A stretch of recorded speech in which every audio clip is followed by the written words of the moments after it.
this is one of the quite busy points of entry, which now we are upgrading from just a point of entry or point of exit to a one-stop border post like Namanga, like Moyale and others, where officers who are facilitating the movement of the traffic of vehicles and people between the two countries, they sit in the same place, so that you don't have a process on one side and then a completely different process on the other side. If somebody is leaving Kenya, they will go straight to the Ugandan side.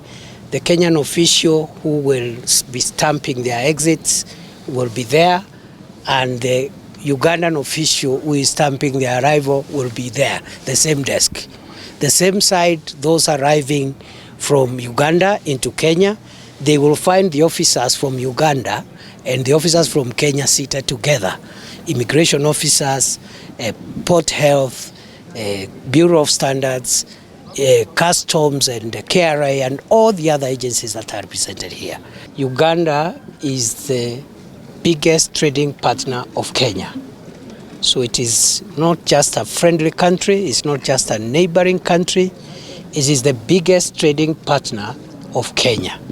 And therefore trade between Kenya and Uganda is extremely crucial for the government and the people of Kenya, because much of our regional trade is generated between in the business interactions between ourselves and our brothers and sisters from Uganda.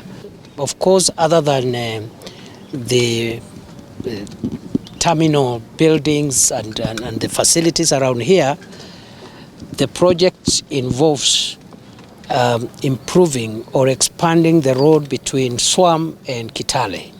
And again, much of the work has been done. It also includes setting up a market in Kitale town. Those components have also been done significantly, and even the construction works here, much of them has been done, maybe not complete. There is still some works to be done. Also, there is supposed to be a road which needs to be done to allow vehicles leaving Kenya going to Uganda bypass this building and get screened on the Ugandan side straight away to ensure that there is a seamless flow of the traffic between the two countries.